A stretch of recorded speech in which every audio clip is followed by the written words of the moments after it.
Hi guys, Jendosi here. Mag-join na kayo sa membership natin para makita nyo agad yung sunod na part. Para maka-join kayo, click nyo lang yung unang link sa description. Malaking help to guys para mag-animated na yung stories natin. Yun lang at balik na tayo sa kwento.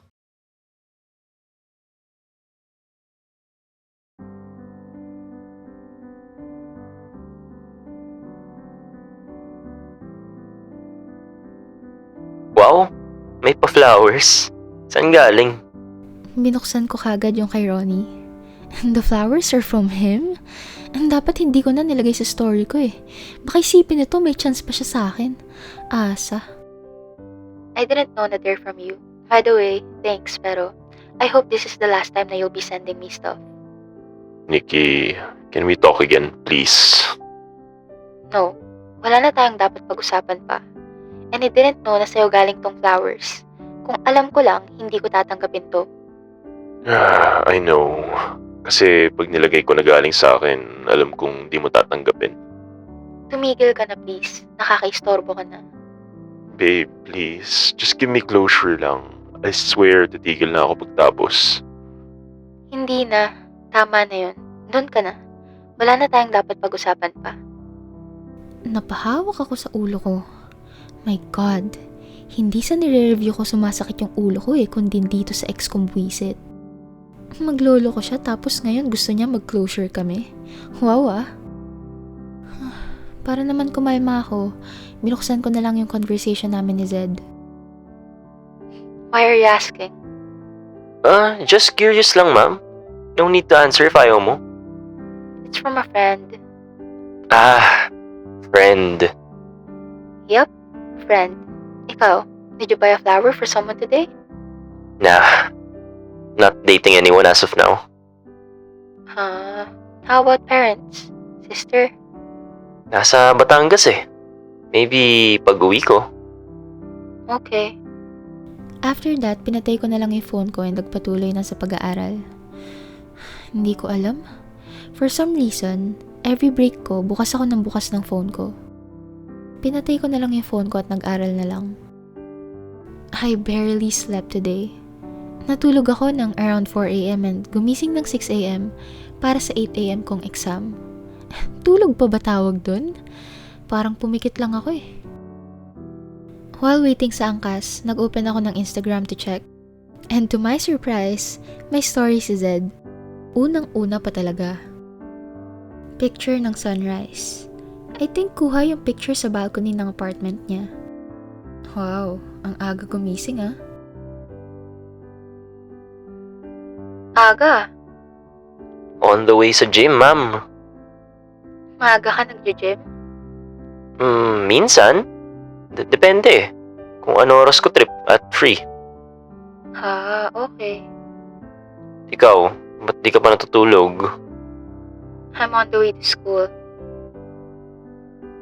Nag-send siya ng mirror shot. She's wearing a uniform.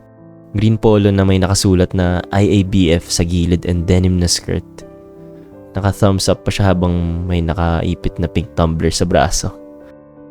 Since she really loves dogs, naghanap ako ng picture ni Luna at sinend ko sa kanya.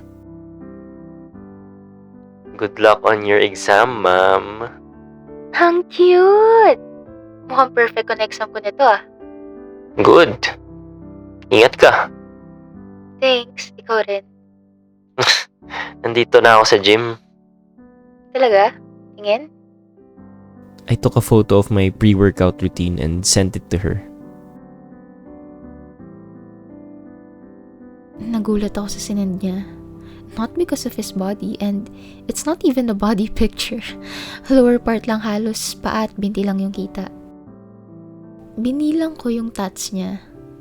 3 tattoo. Wow. May tats ka? Yes. It's on my Bumble description. Oh, di ko na maalala. Dami mo kasing lalaki. Wala nga eh. O, anong tawag mo sa akin? Pero hindi ko talaga alam na may tattoo ka. Bakit? Ayaw mo sa may tats? Huh? No. That's so 2010. Gusto ko kasi sana magpa-tats kaso hindi ko pa na-finalize yung design and baka mapalayas ako ng nanay ko. Eh di, sa akin ka na lang makitira. Lol. Joke lang. Patats ka na. Deserve mo yan. Tsaka na, pag-graduate ko. Sige na, dito na ang kas ko. Alis na ako. I turned my phone off and went to school. To be honest, sobrang hirap nung exam. Buti na lang at nakapag-aral ako ng maayos at walang distraction. Kain muna tayo bago umuwi. Nag-usap sila kung saan kami kakain. Hindi naman ako gutom kaya sinabi ko na kung saan nila trip, susunod na lang ako. Binuksan ko yung phone ko at nag-check ng messages for the last 3 hours na na-miss out ko sa social life ko. Good luck sa exam, ma'am. Nag-react na lang ako ng heart sa message niya tas di ko na pinansin.